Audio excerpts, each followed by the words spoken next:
का योगदान भी है। यही प्रेरणा हर एक देशवासी को एक कर्तव्य पथ भी देगा। यही प्रेरणा श्रम से सफलता का मार्ग प्रशस्त करेगी। साथियों, हमारे व्यवहार में, हमारे संसाधनों में, हमारे साधनों में, हमारे इंफ्रास्ट्रक्चर में आधुनिकता का इस अमृतकाल का प्रमुख लक्ष्य है। और साथियों, जब हम इंफ्रास्ट्रक्चर की बात करते हैं तो अधिकतर लोगों के मन में पहली तस्वीर सड़कों या फ्लाईओवर की हो जाती है। लेकिन आधुनिक होते भारत में इंफ्रास्ट्रक्चर का विस्तार उससे भी बहुत बड़ा है, उसके बहुत पहलू है। आज Bharat social infrastructure, transport infrastructure, digital infrastructure के साथ ही कल्चरल इंफ्रास्ट्रक्चर पर भी उतनी ही तेजी से काम कर रहा है। मैं आपको सोशल इंफ्रास्ट्रक्चर ये दिखाता है कि भारत आज अपने नागरिकों के स्वास्थ्य को बेहतर बनाने के लिए, उन्हें मेडिकल की आधुनिक सुविधाएं पहुंचाने के लिए किस तरह काम कर रहा है। आज देश में नई IITs, ट्रिपल IT, वैज्ञानिक संस्थाओं का आधुनिक नेटवर्क लगातार विस्तार किया जा रहा है, तैयार किया जा रहा है। बीते 3 वर्षों में 6.5 करोड़ से ज्यादा ग्रामीण घरों को पाइप से पानी की सप्लाई सुनिश्चित की गई है। आज देश के हर जिले में 75 अमृत सरोवर बनाने का महाअभियान भी चल रहा है। भारत का ये सोशल इंफ्रास्ट्रक्चर सामाजिक न्याय को और समृद्ध कर रहा है। साथियों, ट्रांसपोर्ट इंफ्रास्ट्रक्चर के विकास पर आज भारत जितना काम कर रहा है उतना पहले कभी नहीं हुआ। आज एक तरफ देश भर में ग्रामीण सड़कों का निर्माण हो रहा है तो वहीं रिकॉर्ड संख्या में आधुनिक एक्सप्रेसवे बनाए जा रहे हैं। आज देश में तेजी से रेलवे का इलेक्ट्रिफिकेशन हो रहा है तो उतने ही तेजी से अलग अलग शहरों में मेट्रो का भी विस्तार हो रहा है।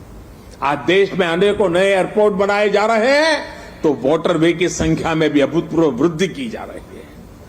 डिजिटल इंफ्रास्ट्रक्चर के निर्माण में तो भारत आज पूरे विश्व के अग्रणी देशों में अपनी जगह बना चुका है। 1.5 लाख से ज्यादा पंचायतों तक ऑप्टिकल फाइबर पहुंचाना हो, डिजिटल पेमेंट के नए रिकॉर्ड हो, भारत की डिजिटल प्रगति की चर्चा पूरी दुनिया में हो रही है।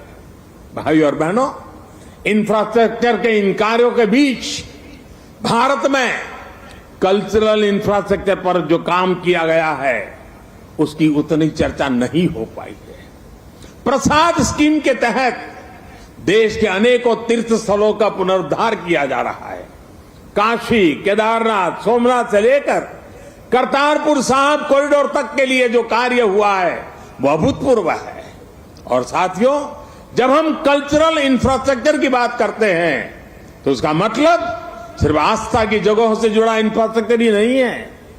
इंफ्रास्ट्रक्चर जो हमारे इतिहास से जुड़ा हुआ हो, जो हमारे राष्ट्र नायक और राष्ट्र नायिकाओं से जुड़ा हुआ हो, जो हमारी विरासत से जुड़ा हो, उसका भी उतना ही तत्परता से निर्माण किया जा रहा है। सरदार पटेल की स्टैच्यू ऑफ यूनिटी हो या फिर आदिवासी स्वतंत्रता सेनानियों को समर्पित म्यूजियम, PM म्यूजियम हो या फिर बाबा Saheb Ambedkar memorial, national war memorial हो या फिर नेशनल पुलिस मेमोरियल, ये कल्चरल इंफ्रास्ट्रक्चर के उदाहरण है। ये परिभाषित करते हैं कि एक राष्ट्र के तौर पर हमारी संस्कृति क्या है, हमारे मूल्य क्या है और कैसे हम इन्हें सहज रहे हैं। एक आकांक्षी Bharat social infrastructure, transport infrastructure, digital infrastructure के साथ ही कल्चरल इंफ्रास्ट्रक्चर को गति देते हुए तेज प्रगति कर सकता है। मुझे खुशी है कि आज कर्तव्य पथ के रूप में देश को कल्चरल इंफ्रास्ट्रक्चर का एक और बेहतरीन उदाहरण मिल रहा है। आर्किटेक्चर से लेकर के आदर्शों तक आपको यहां भारतीय संस्कृति के दर्शन भी होंगे। और बहुत कुछ सीखने को भी मिलेगा। मैं देश के हर नागरिक का आह्वान करता हूं, आप सभी को आमंत्रण देता हूं, आइए इस नवनिर्मित कर्तव्य पथ को आकर देखिए। इस निर्माण में आपको भविष्य का भारत नजर आएगा। यहां की ऊर्जा आपको हमारे विराट राष्ट्र के लिए एक नया विजन देगी, एक नया विश्वास देगी। और कल से लेकर के अगले 3 दिन यानी शुक्र, शनि और रवि 3 दिन यहां पर नेताजी सुभाष बाबू के जीवन पर आधारित शाम के समय ड्रोन शो भी आयोजन होने वाला है। आप यहां आइए, अपने और अपने परिवार की तस्वीरें खींचिए, सेल्फी लीजिए। इन्हें आप हैशटैग कर्तव्य पथ से सोशल मीडिया पर भी जरूर अपलोड करें। मुझे पता है ये पूरा क्षेत्र दिल्ली के लोगों की धड़कन है।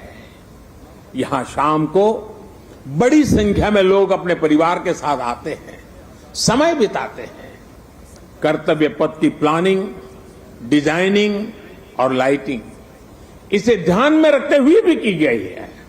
मुझे विश्वास है कर्तव्य पथ की ये प्रेरणा देश में कर्तव्य बोध का जो प्रवाह पैदा करेगी, ये प्रवाह ही हमें नए और विकसित भारत के संकल्प की सिद्धि तक लेकर जाएगा।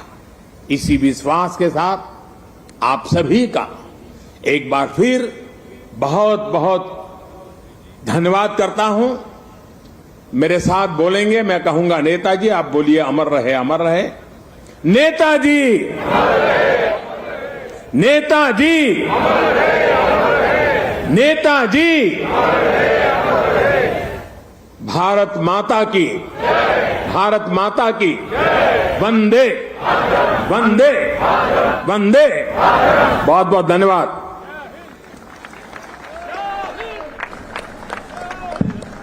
आपके प्रेरणादायक उद्बोधन के लिए हृदय से आभार महोदय।